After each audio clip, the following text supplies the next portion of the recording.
Hello नमस्कार दोस्तों, स्वागत है आपका हमारे इस वीडियो में। आज हम पढ़ने जा रहे हैं दो सदिशों का सदिश गुणनफल। लास्ट क्लास में हमने दो सदिशों का अदिश गुणनफल पढ़ लिया था। आज हम इस क्लास में पढ़ेंगे दो सदिशों का सदिश गुणनफल। देखो, सदिश गुणनफल क्या होता है? दो सदिशों का ऐसा गुणनफल जिसका जो रिजल्ट आता है ना, परिणाम जो आता है, वो भी कैसी राशि प्राप्त हो? सदिश राशि। सदिश जो गुणनफल होता है उसको क्रॉस प्रोडक्ट भी कहते हैं, और उसको दर्शाने का तरीका होता है ये क्रॉस वाला चिन्ह। एक होता है डॉट चिन्ह, ये वाला चिन्ह। ये डॉट प्रोडक्ट अदिश गुणनफल के काम आता है, और ये जो क्रॉस का चिन्ह होता है ये किसके लिए काम आता है? सदिश गुणनफल के लिए। तो परिभाषा लिखनी चाहिए तो लिख सकते हैं अपन, दो सदिशों का ऐसा गुणनफल,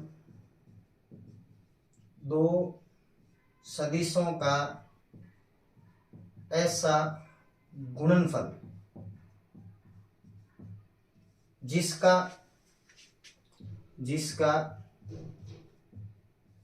परिणाम सदिश राशि प्राप्त हो। सदिश राशि प्राप्त हो क्या कहलाएगा? अदिश गुणनफल, सदिश गुणनफल कहलाएगा। सदिश गुणनफल कहलाता, सदिश गुणनफल कहलाता यानी कि दो सदिशों का ऐसा गुणनफल। अगर आप दो सदिशों को गुणा करवाते, गुणा करवाने पर अगर आपको सदिश राशि मिल जाए तब तो सदिश गुणनफल है। और अगर दो सदिशों को आप गुणा करवा डॉट करवा रहे हो और डॉट करवाने पर आपको अदिश राशि मिल रही है तो उसको अदिश गुणनफल कहते हैं। यानी कि डॉट प्रोडक्ट और क्रॉस प्रोडक्ट में ये फर्क होता है। डॉट प्रोडक्ट में आपको अदिश राशि मिलेगी और क्रॉस प्रोडक्ट में आपको क्या मिलेगी? हमेशा सदिश राशि मिलेगी। अब दो सदिश मान लेते हैं अपन, ए और बी को मान लेते हैं। मान लो अपने पास एक तो है ए सदिश और एक है अपने पास बी सदिश। अगर इन दोनों का क्रॉस प्रोडक्ट करते हैं यानी कि ए क्रॉस बी करते हैं, तो ए क्रॉस बी करने पर इनका रिजल्ट क्या आता है? ए का परिमाण बी का परिमाण साइन थीटा और एन के। ए क्रॉस बी करने पर जो रिजल्ट आएगा वो आएगा ए का परिमाण बी का परिमाण साइन थीटा और एन के। यहाँ पर जो एन के होता है ना, वो होता है आपके ए और बी पर लंबवत एकांक सदिश, यानी परपेंडिकुलर यूनिट वेक्टर होता है। कौन? N cap. जो एन कैप होगा वो यहाँ पर आपके एकांक सदिश होता है। एन कैप एकांक सदिश यूनिट वेक्टर होता है, एकांक सदिश होगा। ये जो एन कैप आपका होगा वो क्या हो जाएगा? आपके एकांक सदिश हो जाएगा। अब इससे अपन अलग अलग टाइप के रिजल्ट प्राप्त कर सकते हैं। आप ये ध्यान रखें, ए क्रॉस बी अगर कभी भी आपको करवाना है तो ए का परिमाण बी का परिमाण साइन थीटा और क्या होगा? एन कैप होगा। ठीक है। अब मान लो दोनों और मैग्नीट्यूड ले लेते हैं, यानी ए क्रॉस बी इसका भी मैग्नीट्यूड लेते हैं और इस पूरे का मैग्नीट्यूड लेते हैं। अगर मान लो आप इसका मैग्नीट्यूड लेते हो, इसका मैग्नीट्यूड लोगे तो ए क्रॉस बी का मैग्नीट्यूड, ये ऑलरेडी मैग्नीट्यूड में है और ये भी मैग्नीट्यूड में है। साइन का मैग्नीट्यूड करेंगे तो ये पॉजिटिव है, साइन ही है, और यहाँ पर भी क्या हो जाएगा? मैग्नीट्यूड हो जाएगा। ठीक है। एन कैप का मैग्नीट्यूड, किसी भी कैप का जो मैग्नीट्यूड होता है ना, परिमाण, जिसको परिमाण बोलते हैं, कहते हैं कैप का जो परिमाण होता है, इकाई सदिश का जो परिमाण होता है, उसका उत्तर कितना आ जाता है? एक आ जाता है। यहाँ जो एन कैप है इसका जो परिमाण है, इसका परिमाण कितना होगा? एक। एकांक सदिश का जो परिमाण होता है वो हमेशा कितना होता है? एक। तो यहाँ पर इसका जो परिमाण मिलेगा वो कितना मिल जाएगा आपको? एक मिल जाएगा। तो यहाँ ए क्रॉस बी का जो परिमाण होगा ना वो हो जाएगा एक। तो ये हो जाएगा आपके ए का परिमाण बी का परिमाण और यहाँ क्या हो जाएगा? Sine theta. इसका उत्तर क्या हो जाएगा? यहां से ए का मोल हो सकता है। आप साइन थीटा का मान यहां से निकाल सकते हो। कैसे? कि ए क्रॉस बी का परिमाण है, ए का परिमाण है बी का परिमाण, तो यहाँ साइन थीटा आ सकता है। अगर यहां से साइन थीटा निकालना हो तो आप एक काम ये कर सकते हो कि साइन थीटा बराबर ए क्रॉस बी का परिमाण तो है ही, ये जो दोनों मल्टीप्लाई में आपको नजर आ रहे हैं डिवाइड में चले जाएंगे, भाग में चले जाएंगे, तो ए का परिमाण और क्या हो जाएगा? बी का परिमाण। यहाँ से आपके ये भी एक रिजल्ट निकल गया है कि ए क्रॉस बी का परिमाण बट्टे में ए का परिमाण और बी का परिमाण। अच्छा, इसके बाद में अपन और रिजल्ट निकाल सकते हैं। इसमें एक ध्यान ये रहे कि आपको ये एग्जाम में पूछा जाता है, ये very important. N cap, N cap का जो सूत्र होता है ना वो होता है दिशा बट्टे में दिशा का परिमाण। कैप का मतलब ये होता है दिशा। दिशा है अपने ए और बी की, क्रॉस में चल रहे थे ए क्रॉस बी, बट्टे में दिशा का परिमाण, तो ए क्रॉस बी का क्या हो जाएगा आपके परिमाण। पॉजिटिव नेगेटिव दोनों साइन होगा। ये आपके एनकेप के लिए फॉर्मूला हो गया और वेरी वेरी वेरी इंपॉर्टेंट ध्यान रखना। एनकेप का जो क्वेश्चन आता है एग्जाम में, बड़ा क्वेश्चन आएगा आपके 3-4 नंबर के अंदर। एनकेप का मतलब होता है सदिश बट्टे में सदिश का परिमाण, ए क्रॉस बी बट्टे में ए क्रॉस बी का क्या हो जाएगा आपके परिमाण हो जाएगा। इसके आगे अपन रिजल्ट पर चले तो एनकेप अपन ने कंप्लीट कर लिया, साइन कंप्लीट कर लिया। अब जैसे मान लो अगर इन डायरेक्शनों की बात की जाए कि आई क्रॉस आई, आई क्रॉस आई क्या होगा, या जे क्रॉस जे क्या होगा, या के क्रॉस के क्या होगा। वहां पर तो अपन क्या करते थे, जब डॉट पढ़ रहे थे तो आई डॉट आई का वैल्यू एक होती थी, जे डॉट जे की एक होती थी, के डॉट के की क्या होती थी। जब क्रॉस में चलते हैं इसकी वैल्यू 0 होगी, इसकी भी वैल्यू 0 होगी, इसकी भी वैल्यू 0 होगी। यानी अगर सेम डायरेक्शन में आ रहे हैं तो वैल्यू क्या होगी आपके 0। और अगर मान लो इस डायरेक्शन में आए कि आई के बाद जे जे के बाद के और के बाद वापस कौन आ जाए, तो वैल्यू आएगी पॉजिटिव। पॉजिटिव कैसे, आई के बाद कौन आया है, जे, एकदम कंटिन्यू आ रहा है, जो सीक्वेंस है सीक्वेंस आ रहा है, आई के बाद जे आ रहा है, तो इसका जो उत्तर देना है वो देना है के आपको। आई के बाद जे आ रहा है तो इसका उत्तर क्या दोगे, के दोगे, ठीक है। अच्छा, जे के बाद के को आना चाहिए, बिल्कुल सीक्वेंस आ रहा है तो जो बच गया वही उत्तर आएगा, उत्तर क्या आएगा इसका, आई आएगा। और इसी टाइप से इसको देख लो, के बाद किसको आना चाहिए, वापस आई को आना चाहिए, आई आ रहा है तो जो बच गया वही उत्तर आएगा, उत्तर क्या आ जाएगा आपके, जे आ जाएगा। अगर मान लो ऐसे नहीं आके, ये जो आप कह सकते हो कि क्लॉकवाइज और एंटी क्लॉकवाइज 2 डायरेक्शन होती है, तो एक में पॉजिटिव होगा, एक में क्या होगा आपके नेगेटिव। आई के बाद जे के बाद क्या आ रहा है, क्लॉकवाइज आ रहा है।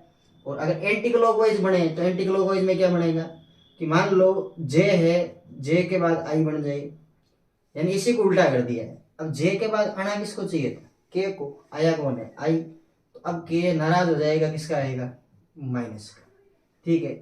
अच्छा, के क्रॉस जे करोगे, के बाद किसको आना चाहिए, आई को, आया कौन है, जे, अब आई नाराज हो गया, किसका आ जाएगा, माइनस का।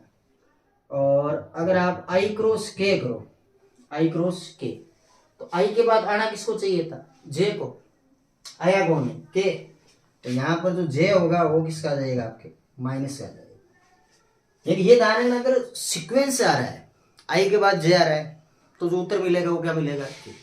जे के बाद के तो उत्तर क्या मिलेगा, आई। के बाद आई तो उत्तर क्या मिलेगा, जे, तब तो पॉजिटिव मिल रहा है।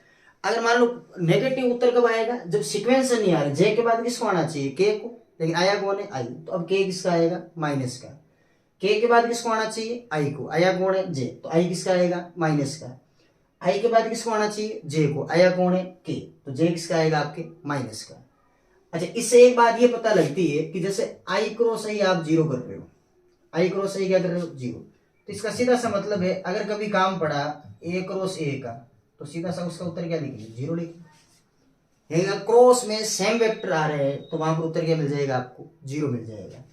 और अगर मान लो बी क्रॉस बी का काम पड़े कि बी क्रॉस बी, तो भी उत्तर आपका क्या होगा, 0। बी क्रॉस बी का भी क्या होगा, 0। मान लो क्रॉस करवाना हो, क्रॉस करवाने के लिए क्या करते हैं अपन, डिटर्मिनेट का उपयोग करते हैं। किसका उपयोग करते हैं, डिटर्मिनेट का। अगर आपको ए के साथ में बी को या बी के साथ में सी को, किसी को भी 2 वेक्टर आपको क्रॉस करवाना है, क्रॉस करवाएंगे तो हमेशा डिटर्मिनेट का उपयोग करते हैं, सारणी का उपयोग करते हैं। देखते हैं ए क्रॉस बी करके देखते हैं सारणी की सहायता से क्रॉस कैसे लगाना है, ए क्रॉस बी कैसे लगाना है। जैसे मान लो अपने पास जो ए वेक्टर ना, ए वेक्टर है x1 i के प्लस y1 j के प्लस z1 के, और मान लेते हैं जो बी वेक्टर है वो है x2 i के प्लस y2 j के प्लस z2 के। ये 2 सदिश है अपने पास, इन दोनों में क्रॉस लगवाना है। क्रॉस मतलब आपको दोनों का सदिश गुणनफल निकालना है। तो सदिश गुणनफल निकालना है तो आपको ए क्रॉस बी के लिए सारणी का उपयोग करना पड़ेगा। कैसे उपयोग करोगे सारणी का, देखो ए क्रॉस बी, ये ए और ये क्रॉस बी, सारणी का आपकी ये रही सारणी। ऊपर लिखोगे आप यहाँ पर आई के, जे के और ये के, क्रॉस निकालने। अब पहले किसको लिया है, ए को, तो जो ए है आपके पास उसके कोएफिशिएंट देखो आई जे और के, गुणांक देखो x1 y1 z1। तो यहाँ रखना है x1 को, यहाँ रखना है y1 को, और यहाँ किसको रखोगे z1। b के कोफिशिएंट x2 y2 और z2, तो ये हो जाएगा आपके x2 y2 और क्या हो जाएगा z2 हो जाएगा। अब सारणिक सोल्व करनी है, बड़े आराम से कर सकते हैं सारणी को सोल्व। क्या करेंगे सारणी को सोल्व करने के लिए, देखो जैसे a क्रॉस b बराबर, अगर मैं आई कैप को लेता हूं तो इसकी स्तंभ और पंक्ति को छोड़ देंगे, ये इसकी स्तंभ इसको छोड़ दो, ये इसकी पंक्ति इसको छोड़ दो, बाकी अभी बच्चे को गुणा करवा दो, इसको इससे गुणा करो क्या बनेगा y1 z2 माइनस का, इसको इससे गुणा करवा दो z1 y2, ये कंप्लीट हो। सारणी में यहाँ चिन्ह होता है माइनस का, यूं चलती है सारणी प्लस माइनस और प्लस, तो यहाँ चिन्ह माइनस का होता है, तो ये हो जाएगा आपके माइनस का जे के। ठीक है, इसकी स्तंभ छोड़ दो, इसकी पंक्ति छोड़ दो, क्या बचा पीछे, यहाँ x1 यहाँ z2 है, तो z2 गुणा x1 करवा लो, तो x1 गुणा हो जाएगा z2, माइनस किसको करेंगे, स्तंभ छोड़ दी पंक्ति छोड़ दी, x2 गुणा क्या होगा z1, x2 गुणा क्या हो जाएगा z1, प्लस का k कैप करना है, ये k कैप हो गया, स्तंभ छोड़ दो और पंक्ति छोड़ दो, इनको गुणा करवा दो, ये हो जाएगा आपका x1 y2 minus x2 y1, ये हो गया आपका x2 y1। ये आप a क्रॉस b कर सकते हो इसी सारणी की सहायता से। यहाँ पर आपके पास एलिमेंट है x1 x2 x3 y1 y2 y3, संख्यात्मक जब मान होगा तो वो माइनस हो जाएगा या प्लस, जो भी होना है आप यहाँ लिख सकते हो। एग्जाम्पल देखते हैं, देखो मान लो ये कहा गया है कि आपके पास मान लो a वेक्टर जो है ना वो दिया है i प्लस j प्लस 2 की, और v वेक्टर आपके लिए क्या है i माइनस 2j प्लस का के लिए।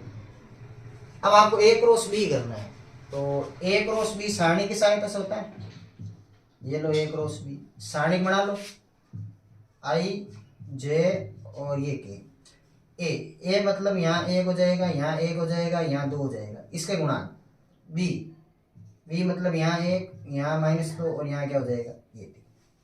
अब इसको सोल्व कर लो आराम से, सोल्व करेंगे तो देखो a क्रॉस b क्या बनेगा, a सदिश क्रॉस b सदिश, यहाँ डायरेक्ट लिख लो, नहीं तो एक काम करो अलग अलग लिखने की आवश्यकता ही नहीं है, सीधा सोल्व कर लो।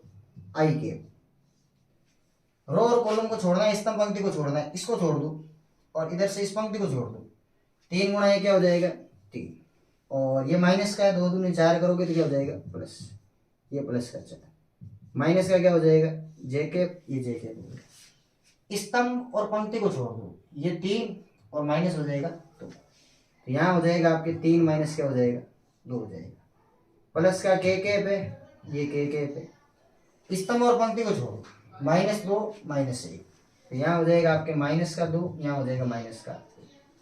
यहाँ तक एकदम क्लियर रहा होगा, कोई समस्या वाली बात नहीं होनी चाहिए यहाँ तक। अब आप बड़े आराम से इनको जोड़ सकते हो, जोड़ेंगे तो आपके a क्रॉस b का क्या मिल जाएगा आंसर मिल जाएगा, 4 और 3 कितने हो गए 7, तो a क्रॉस b ये हो जाएगा आपके 7 आई कैप, और 3 में से 2 कम कर लो, a की बचेगा j कैप, और ये हो जाएंगे माइनस का 3 के कैप, ये -3 के, ये आपके a क्रॉस b का उत्तर मिल गया। अच्छा एक चीज गौर करो, a क्रॉस b का जब भी उत्तर अपन निकाल रहे हैं तो a क्रॉस b का उत्तर आ रहा है सदिश में, जबकि डॉट में ऐसा नहीं होता है।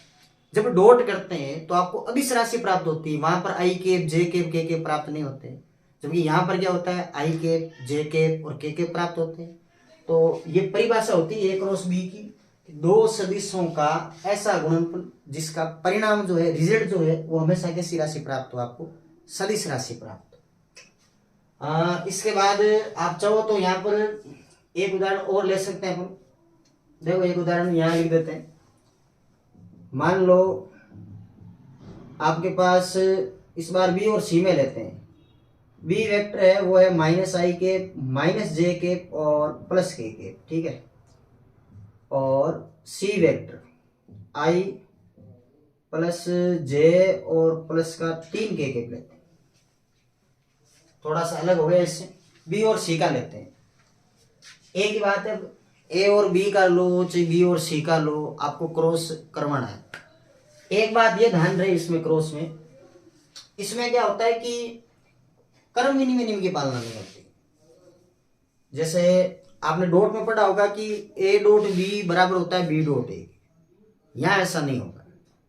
यहाँ पर ए क्रॉस बी कभी भी बराबर नहीं होगा बी क्रॉस ए। अच्छा, दोनों अगर सेम होंगे तब तो जीरो हो जाएंगे, ठीक है। अगर आपको कोई यूं कहते हैं कि यहाँ ए क्रॉस बी है, ये ए क्रॉस बी निकाला हुआ है, कि आप ये बताओ बी क्रॉस ए क्या होगा, तो बी क्रॉस ए अलग तरीके से आएगा, क्योंकि उसमें एलिमेंट बी वाले पहले आएंगे, ए वाले बाद में आएंगे। यहाँ पर बी वाले पहले भरने पड़ेंगे और ए वाले बाद में भरने पड़ेंगे। इसमें बी क्रॉस सी और सी क्रॉस बी दोनों अलग अलग चीज है, यानी इसमें क्रम विनिमय नियम की पालना नहीं होती है, जबकि डॉट प्रोडक्ट में क्रम विनिमय नियम की पालना होती है। देखो बी क्रॉस सी कैसे निकालेंगे, बी क्रॉस ये सी, बी क्रॉस सी निकालना है तो वही उपयोग करना होगा आपको सारणी का आई जे और ये के, ठीक। आई जे के का उपयोग करेंगे तो बी में है आपके -1 प्लस 1 1 और ये 3, यहाँ तक आराम से लिख सकते हैं इसको। उसके बाद में बी क्रॉस सी है, ये बी क्रॉस सी, यहाँ आई को लेंगे, आई को लेते इसकी स्तंभ भूल जाओ, पंक्ति भूल जाओ, पीछे जो ये बचा है इसको क्रॉस मल्टीप्लाई करो, इसको गुणा करवा लो -3, इसको गुणा करो -1 हो जाएगा। यहाँ ऑलरेडी माइनस का साइन होता है, माइनस का जे के हो जाएगा, सारणिक में साइन होता है माइनस का। तो यहाँ देख लो आप, स्तंभ छोड़ दो, पंक्ति छोड़ दो, ये हो जाएगा -3 -1 प्लस का के ये के, स्तंभ और पंक्ति छोड़ दो, ये हो जाएगा आपके -1 और ये भी क्या हो जाएगा -1, ठीक है। अब क्या करना है, कैलकुलेशन करनी है। इसकी कैलकुलेशन देखो, बी क्रॉस सी बराबर क्या होगा, इसको देखो क्या बनेगा, ये हो जाएगा -4i, ठीक है, ये हो जाएगा -4i, और ये भी होगा माइनस, लेकिन यहाँ क्या है माइनस है, तो माइनस माइनस क्या हो जाएगा प्लस हो जाएगा, ये हो जाएगा आपके +4j, और के देखोगे तो आपके -2 हो जाएगा, यहाँ हो जाएगा -2 के। ये आपके क्रॉस दो सदिशों का कंप्लीट हो गया है। ए क्रॉस बी क्रॉस सी, कोई भी दो सदिशों का आप क्रॉस करवा लो। सारणी का आपको उपयोग करना है, सारणी की सहायता से आप दोनों क्या कर सकते हो, क्रॉस कर सकते हो। इस पर आधारित क्वेश्चन पूछे जाते हैं एग्जाम में, या तो यूं पूछा जाता है कि ए क्रॉस बी का परिमाण निकालना है। जैसे मान लो ए क्रॉस बी का रिजल्ट ये है, ये रिजल्ट निकाला हुआ है, इसका परिमाण और निकालना है। परिमाण मतलब ए क्रॉस बी का मैग्नीट्यूड, परिमाण कैसे निकालोगे, √7 का स्क्वायर कर लो 49 हो जाएगा, -1 का स्क्वायर करो +1 हो जाएगा, -3 का स्क्वायर करो 9 हो जाएगा, तो टोटल हो गया ये रूट के अंदर कितना 49 59 हो गया, ये 59। यानी आपको ये भी पूछा जा सकता है छोटा सा क्वेश्चन या 2 नंबर 3 नंबर वाले क्वेश्चन में कि ए दे रखा है बी दे रखा है, ए क्रॉस बी निकालो, उसके बाद में उसका परिमाण निकालो, ए क्रॉस बी के परिमाण की वैल्यू क्या होगी। याद ये रहे, ए क्रॉस बी और बी क्रॉस ए बराबर नहीं होंगे, इसमें क्रम नियम की पालना नहीं होगी। जैसे आपने देखा होगा कि आई क्रॉस जे और जे क्रॉस आई बराबर नहीं होते। आई क्रॉस जे की वैल्यू क्या आती है के, और जे क्रॉस आई की वैल्यू क्या आती है माइनस का के, ये ध्यान रखेंगे। चलते हैं आगे, इसकी प्रश्नावली पर चलते हैं 10.4 पर। चलिए प्रश्नावली 10.4 का पहला क्वेश्चन क्या, देखो पहला क्वेश्चन है कि आपको ए दे रखा है बी दे रखा है, ए क्रॉस बी का परिमाण निकालना है। अभी निकाला था अपन ए क्रॉस बी, उसके बाद में परिमाण आराम से निकाल सकते हैं। अच्छा क्रॉस किससे आएगा पहले ये बताओ, यहाँ सॉल्यूशन में क्या लिखेंगे, हल में क्रॉस अगर आपको निकालना है तो आप सारणी का उपयोग करो, ए क्रॉस बी कैसे आएगा, ए क्रॉस बी, यहाँ आई कैप है, यहाँ जे कैप ले लो और यहाँ क्या ले लो के कैप है। क्रॉस निकालना है तो भैया देखो इसके अंदर आई का कोफिशिएंट 1 है, जे का -7 है, इसका भी 7 है, बी का देख लो 3 -2 और यहाँ क्या हो जाएगा 2। ए क्रॉस बी की ये सारणी बन जाएगी आपकी। इस सारणी को सोल्व कर लो, ए क्रॉस बी आ जाएगा। ए क्रॉस बी है तो ए क्रॉस बी बराबर यहाँ आई कैप है, ये आई कैप। जब भी आई कैप लेते हो तो इस स्तंभ भूल जाओ और पंक्ति भूल जाओ, इनको गुणा करवा लो, -14 और ये हो जाएंगे +14। माइनस का जे कैप है, ये जे कैप, इसकी स्तंभ और पंक्ति को भूल जाओ, 2 गुणा करवा लो 2, 7 गुणा 3 करोगे 21 हो जाएगा। के कैप, स्तंभ और पंक्ति भूल जाओ, प्लस का ये के कैप है, स्तंभ और पंक्ति को छोड़ोगे पीछे क्या बचेगा, -2, ये -2, और प्लस का क्या हो जाएगा आपके 7 गुणा 3 21, 21 माइनस का हो रहा है, माइनस करेंगे तो वापस क्या हो जाएगा, प्लस हो जाएगा। अब इसको सोल्व कर लो, इसको सोल्व करोगे तो ये हो जाएगा आपके 0। चलो ये तो हो गया इसका तो काम, ए क्रॉस बी तो क्या हो जाएगा 0, तो ये हो जाएगा 0 आएगी। यहाँ देखो 2 में से 21 घटाओ, माइनस के 19 आएंगे, माइनस माइनस क्या हो जाएगा प्लस, तो ये हो जाएंगे प्लस के 19 जे के, और -2 + 21 करो, ये हो जाएंगे आपके 19 कितने के, ठीक है। परिमाण और निकालना इसका, परिमाण पूछा था ए क्रॉस बी का परिमाण, परिमाण कैसे निकालते हैं, रूट बना के आई जे और के जो गुणांक होते हैं उनका स्क्वायर करके क्या करते हैं अपन, जोड़ते हैं। 0 का स्क्वायर तो 0 होगा, जोड़ने की जरूरत नहीं है। 19 का स्क्वायर कर लो, यहाँ भी 19 का स्क्वायर आएगा और यहाँ भी क्या आएगा 19 का आपके स्क्वायर आएगा। 19 का स्क्वायर होता है आपके शायद 361 कुछ ऐसा होगा, ए क्रॉस बी है तो यहाँ हो जाएगा 361 और यहाँ भी क्या हो जाएगा 361। इसको यूं लिख सकते हो आप, 361 को 2 बार लिखना है, कुल मिला के बात यही है, तो 2 गुणा 361 कर दो, एक ही बात है। 361 में से फिर से 19 बाहर आ जाएगा, यहाँ √2 बच जाएगा। ये आपके ए क्रॉस बी के परिमाण का फाइनल आंसर है। आते हैं एग्जाम में से क्वेश्चन, ए क्रॉस बी का परिमाण पूछा था, ए क्रॉस बी का परिमाण आप निकाल सकते हो। ए क्रॉस बी आएगा आपके सारणी की सहायता से, और लास्ट में परिमाण पूछा तो परिमाण निकाल सकते हो गया आपके ये पहला क्वेश्चन 2 कंप्लीट। क्वेश्चन नंबर 2 देखो, दूसरा क्वेश्चन क्या कह रहा है। चलिए क्वेश्चन नंबर 2 देखिए। दूसरा क्वेश्चन क्या है कि a + b और a - b की लंब दिशा में, देखो लंब दिशा में जो मात्रक सदिश होता है ना, लंब दिशा में मात्रक सदिश या लंब दिशा में एकांक सदिश बोल सकते हो आप, एकांक सदिश, यूनिट वेक्टर, मात्रक सदिश। लंब दिशा में जो मात्रक सदिश होता है वो होता है n। शुरुआत में पढ़ा था अपन ने कि n क्या होता है, a b की दिशा में लंबवत सदिश, यानी मात्रक लंबवत मात्रक जो सदिश होता है वो क्या होता है n। यानी आपको इस क्वेश्चन को n निकालने के लिए कह रहा है, और बोर्ड के हिसाब से वेरी इंपॉर्टेंट क्वेश्चन है।